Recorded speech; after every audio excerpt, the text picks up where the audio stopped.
statement, and then we'll take questions from the media. Hope everybody's doing well. Starting off with our game with Duke, I'm proud of the team on how we battled back.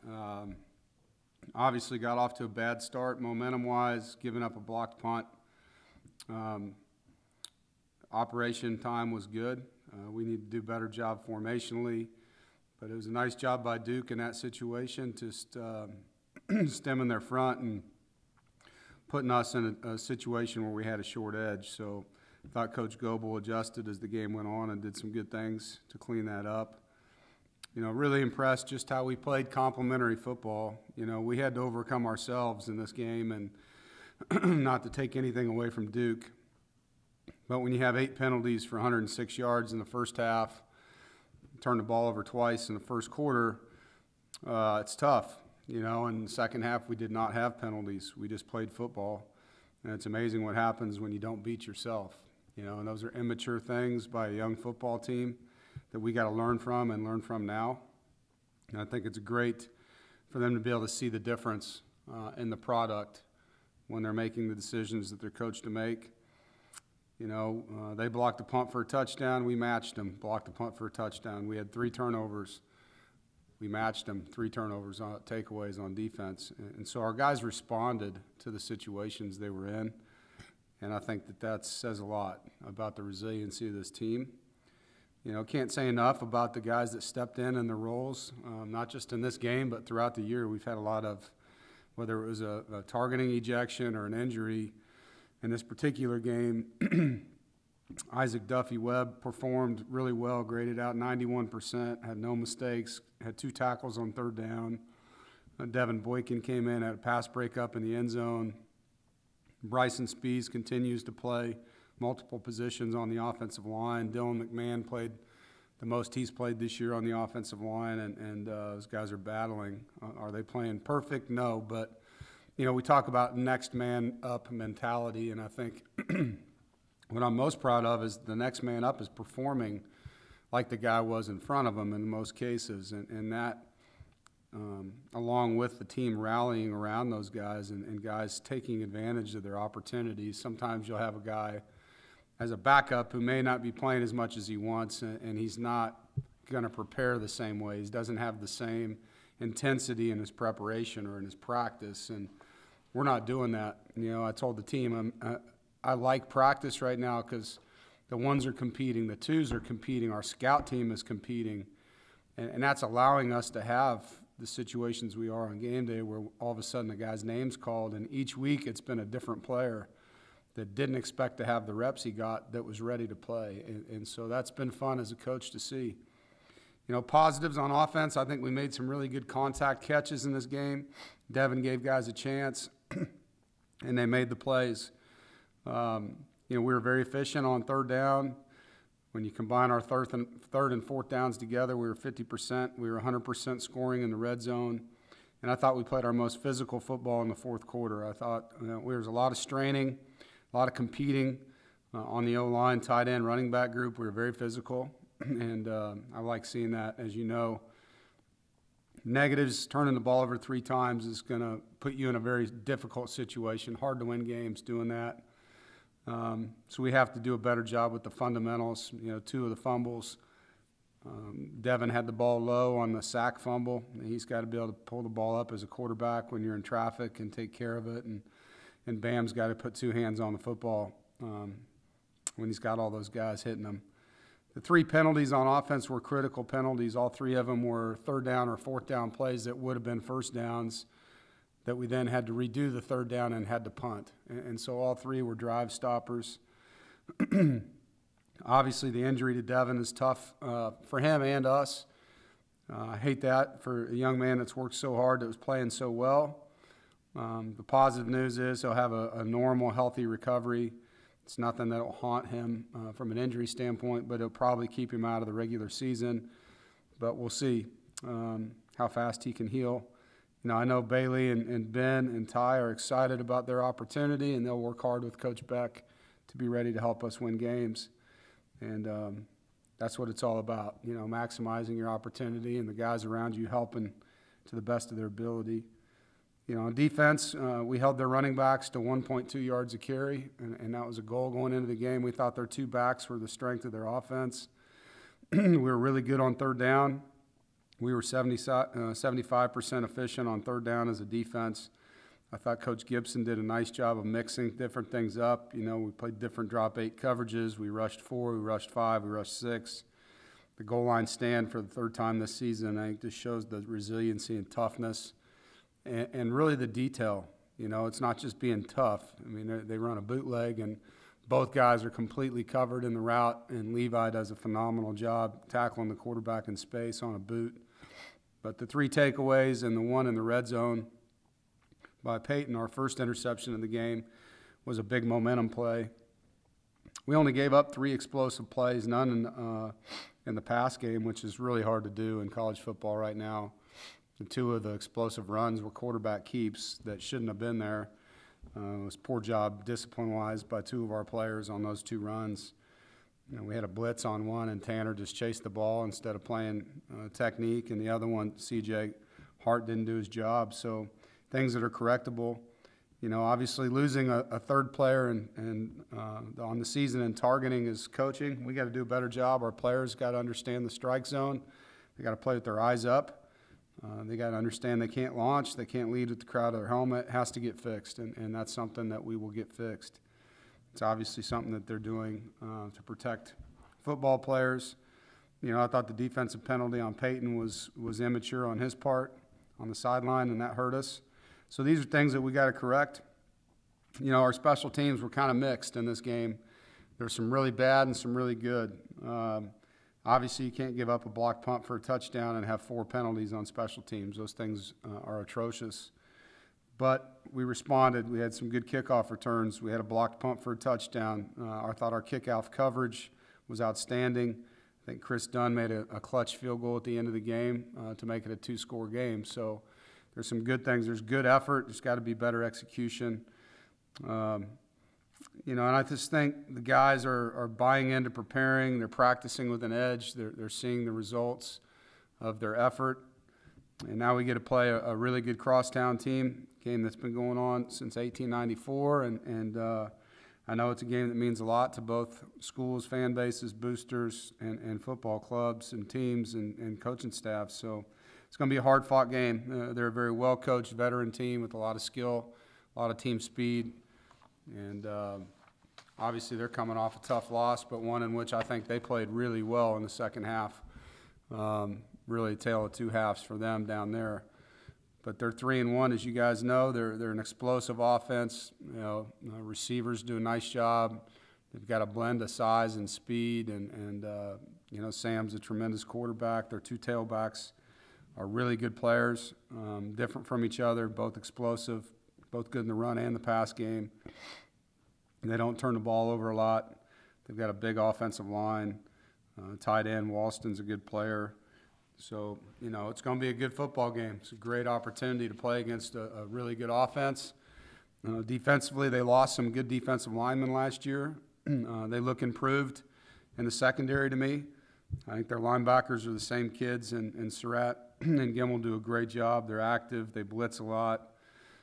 They give you a lot of different presentation on defense. They're in both odd and even fronts. They play cover 2, they'll play cover 3, they'll play cover 1, and they're bringing different pressures from all over the place, similar to what we saw in some of the snaps with Virginia. But they press you up on the outside. They got big corners that are physical, and it's going to be a great challenge, great opportunity, and look forward to playing them as we do every year.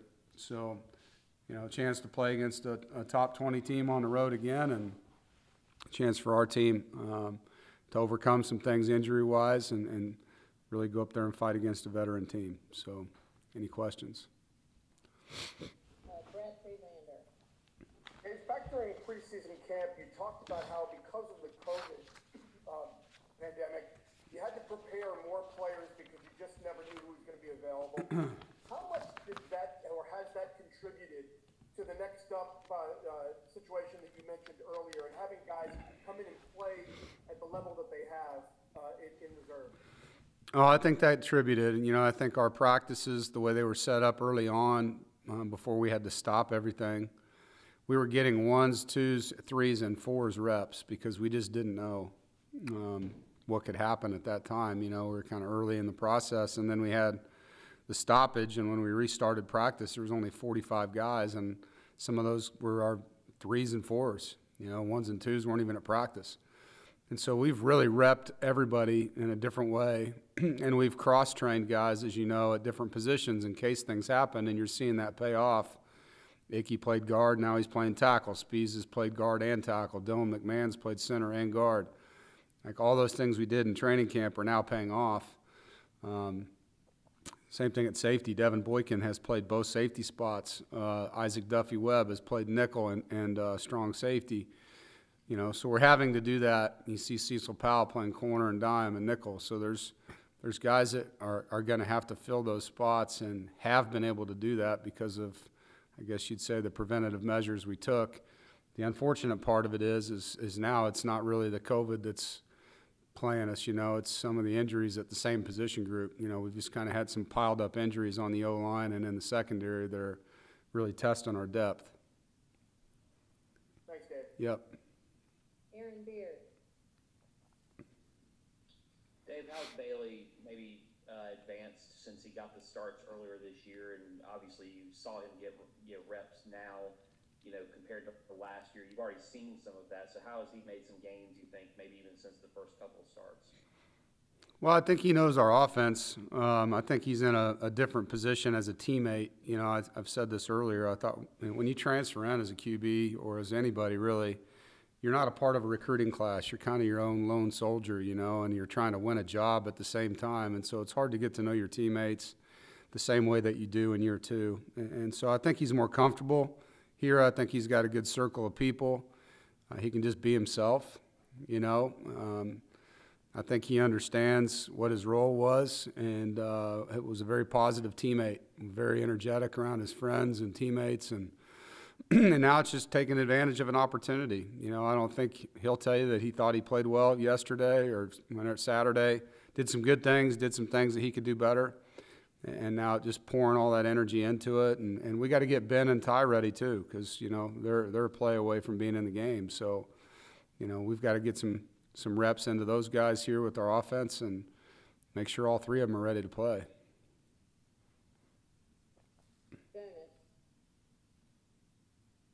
Coach, to kind of follow up on Aaron's question, and you kind of segue to what you were saying about getting Ben and Ty ready. Obviously, Ben was a early enrollee, so what do you like about him that he was able to jump Ty and be that, now he's the number 2 guy?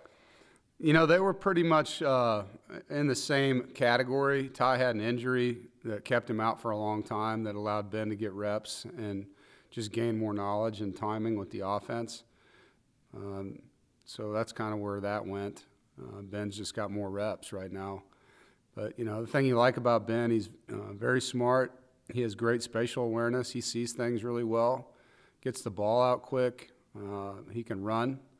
You know, I think that's the one thing that separates him from any of those guys. He can really run. He's a good athlete. So, you know, and was hoping we wouldn't end up in that scenario where he has to play, you know, because you want to get the year in the weight room, I guess you would say, for a freshman quarterback. But, you know, at this point, like I said, him and Ty have got to be ready to go out there and help us, and I know they'll put their time in.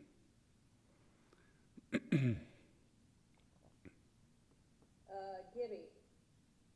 Yeah, Coach, when Bailey started the first couple of games of the season, I mean, he always knew Devin was there already. He was coming.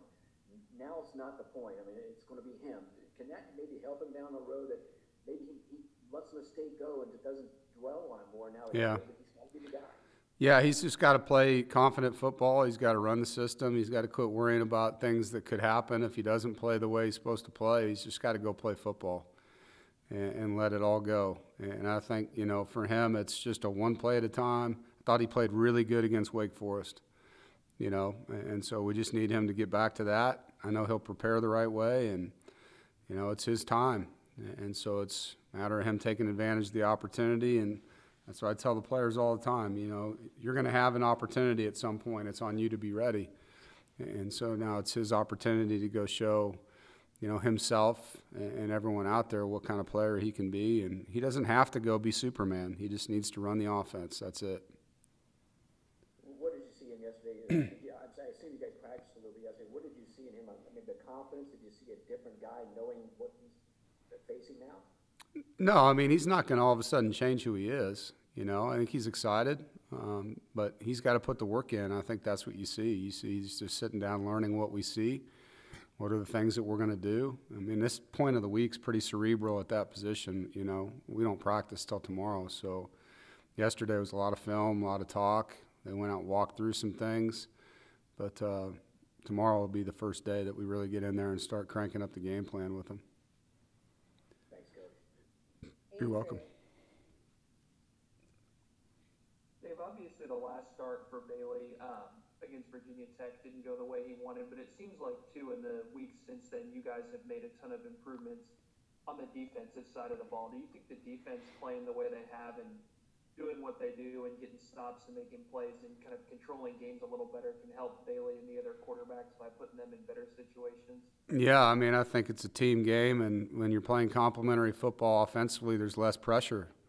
You don't have to go out there and score a touchdown every possession to feel like you're going to win, and as long as every offensive possession ends with a kick, we should be in the game if we play good defense and good special teams. And, I think we're doing that now. Defensive front is playing a lot better. Our linebackers, as you know, are making a ton of plays. And the secondary has kept things in front of them, And if we play like that and keep getting the dog bone out on the sideline every now and then good things are going to happen for whoever that quarterback is because they're going to have field position and momentum. Thank you. You bet. All right, the newlywed, Jared. Dave, we've seen you as a very emotionally even-keel guy in victory. And a couple of the last times when you were over at Team Memorial, you were very excited leading the field. Just curious as to those 3 victories, at those particular points in your career, what they meant to you, because they obviously seemed like they meant a lot to you at the time. Yeah, well, I mean, I know how big this game is to NC State, former players, boosters, alums, all those things. And so, I take a lot of pride in being able to deliver that to our fan base. And I lost to them in year 1, so the first win over there was Jacoby Brissett had a heck of a game, so it was great to get a win, my first win over them there. And I probably can't do this in the proper order, but one of the wins over there probably saved my job, And it was coming out of it was the year we missed a field goal against Clemson, kind of went on a skid, and then all of a sudden we finished strong, and that one got us in a bowl game. And, so that was an emotional win. But they're all, anytime you play a rival, it's been going back since 1894, anytime you play a game like this and you win it, whether it's home or away, it's emotional. Unfortunately, one of them was kind of ruined because we had a fight afterwards and it felt like we were dealing with all that crap at the end of the game instead of the win. But, I think this football team and their football team, this coaching staff, their coaching staff, it's about the kids, and these guys work so hard. And when you go in the locker room after an emotional win on either side, you're going to feel that, and you can't just play it off. I mean, it means a lot to you. Thank you, Dave. Yep. JB Ricks. Hey, Coach, thanks for taking out the time. We spoke to Coach Mack Brown this morning, and I think he mentioned something about it being 27 years since these 2 teams have met, with them both being ranked. Annabelle, you can correct me on that if I'm wrong with that information, but he said it was a testament to how much high school football has developed in this entire state of North Carolina. I'm curious to know, from your perspective, since you arrived, how have you seen the talent pool and the level of play on the high school level grow here in North Carolina, and how it's helped you guys with your recruiting? Yeah, I would agree with Mac on that. I think that and some of this goes to the high school coaches association. They've allowed them to develop the players better, in my opinion. They're doing more on-field things, and obviously not now with COVID, but the last 3 or 4 years, they've been able to do more football. They used to have this rule where they can only have 21 players at a practice at a time in the spring. And now they've changed that so they can have a true spring practice, where they're getting their teams out on the field and developing them. The weight room programs are obviously better. And some of these kids are investing more in the sport. You see them going to trainers and doing extra things from a strength and conditioning standpoint. We all know that Raleigh and Charlotte are fast-growing cities as well, so your population increase means there's more talent from that standpoint. But I do think it's not only helped us, but, all the teams in the state. There's a lot of good football teams in our state, not just in the ACC, and you're seeing that, I think, statewide. Thank you, Coach. You're welcome. Jonas. Coach, you kind of brought up earlier about the takeaway bone and you guys getting interceptions in the last couple games. Obviously, the prop gives them a little more energy and they want to get more takeaways, but what else is there to it that these guys are getting their hands on more interceptions and more fumbles this year as compared to last year? Well, 2 games ago, it was the line of scrimmage tipping the football twice. So tips, we say tips are picks. I think C.J. Clark got his hands on a ball. I can't remember who the other one was. We had 2 tips. And then in this game, one of the picks, Drake Thomas got to the quarterback and forced a bad throw, and Peyton got under it. The other one, Peyton just broke on it. Quarterback didn't see him. And I think there's just a mixture. When you're talking about interceptions, there's a lot of things that go into them. It's not just a DB or a linebacker making a play. Sometimes you have pass rush. Sometimes you confuse the quarterback with coverage. So they all kind of tie together, and sometimes it's just a big-time play that's made. And all those things are kind of happening right now. So, I think defensively, I think we are playing faster than we did last year. If you just watch the speed that's being played with, guys are running around. We're blitzing with a blitz mentality. I didn't think we were doing that earlier in the year. I felt like we were kind of oozing off the ball in some of our pressures. I feel like the guys are hitting it more sudden, which from a quarterback standpoint gives you less time to throw. And Tony's done a nice job of changing things up. There's not just one coverage you're looking at. There's quite a few different pictures for that quarterback to have to look at and figure out. And you mentioned guys playing faster. It doesn't matter if them just thinking less and just knowing what to do, being a year older and just being able to make plays. Yeah, I think there's several things in there. I think Tony should get some of the credit. I think he simplified things for him. We're not checking and doing a bunch of things at the line of scrimmage. We used to check a lot on defense, and there's a few things we have to say here and there, but we're playing ball. We're talking more about what the offense is doing and less about what we're doing. Here's how you line up. Now let's look at their stances. Let's look at the back set. Let's look at the tight end location. Let's look at the receiver splits. What's the down and distance? We're playing football as opposed to having to memorize a million things, and I think that's really freed them up. And second thing is just our front. I feel like the guys up front, our rotation that we have in there, there's not as much of a drop-off between our 1s and 2s on the D-line, and so as we rotate, C.J. Clark and Aleem are both playing really at a high level at nose tackle right now. The defensive end position, I think Conte and Savion have gotten a lot better as the season's gone on, and then Daniel Joseph comes in and gives us something, and that helps when you can rotate guys like that. And as long as we can continue to keep them fresh, I think we had a problem at linebacker a couple weeks ago when we couldn't rotate. Coach Gibson didn't feel as good about the rotation, and now those kids have earned playing time. You see Jalen Scott come in, maybe only takes 15 snaps off of Isaiah, but that helps Isaiah play faster. Levi Jones comes in and takes a few snaps off of Drake, right? And now all of a sudden Drake can play faster, C.J. Hart. So that depth is important. When you're playing these tempo offenses that run 80 to 100 plays on you, you got to be able to get some fresh legs in there. Thanks, Coach. Yep. Hi, Coach. Like JB, we were just talking to Mac Brown a little while ago, and he said that he felt like his team was overrated and that the Wolfpack were underrated. I just wanted to know your philosophy on ratings and then how you felt about him saying that you guys are underrated as a team. Yeah, it's nice of him to say that. I don't really look at it like that. Every week we got to prove ourselves. whether they pick us to win or don't pick us to win, whether it's no spread or we're underdogs, we got to show up. And none of these rankings matter until the end of the season. So it doesn't matter where we're rated right now. That didn't matter last week, didn't matter the week before. It won't matter until we play our last game. And so, you know, I think his team played really bad in the first half and played really, really good in the second half. You know, and I'm sure he's saying he wants that team to be the team that plays every game. That team is a really good team for UNC, that second half team. And they've been really good all year. So he's got a very good football team. He's got a veteran football team. He's got a lot of speed on his football team. I think he's poor mouthing that group a little bit right there.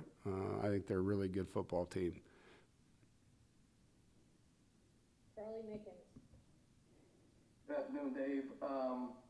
I know sometimes Baylor Hartman likes to get outside the pocket and run sometimes. Do you worry that, do you curtail him on running now that he's the guy now? Do you worry about that? Because he could be one play away. No, I think he needs to play the offense. I think he needs to stay in the pocket when he has good protection. He took a sack the other night and had no business running out of the pocket. I mean, he had great protection. He could have stood there for 10 minutes, and he runs out and gets himself sacked. So, you know, he needs to trust the protection when it's there and give his receivers time to get open. If things break down, he needs to use his feet because he can run. But I think, you know, running to run and running when you need to run are two different things. And, you know, understanding that you have time in certain rushes and knowing your protection rules and trusting the guys are going to take care of you. Thank you. Yep. Amy Batten. Yeah, Dave, obviously from a statistical standpoint, Peyton had a great game Saturday, but after watching the film, did you see other things in there that made that kind of a special performance outside the numbers? Well, he's just playing so hard, you know. I mean, I think his effort, he's finally back in shape. You know, I think when he had to take that 2 weeks off for the quarantining, that set him back conditioning-wise. But it's more just the all-around, you know. He's starting to play with his hands better. He was just running into things when the season started. He's separating from blocks and staying playable, as we call it. He's blitzing better. He's not just, again, running into things. He's trying to slither through some things, then run through some things. You know, his run fits were really good. His tackling was good other than the one screen. He missed a tackle on their one touchdown down there. But, you know, I think as he continues to get in game shape, which he's probably in really good game shape now, he's going to continue to make more and more plays. Because one thing about Peyton, man, he plays as hard as he can play every snap.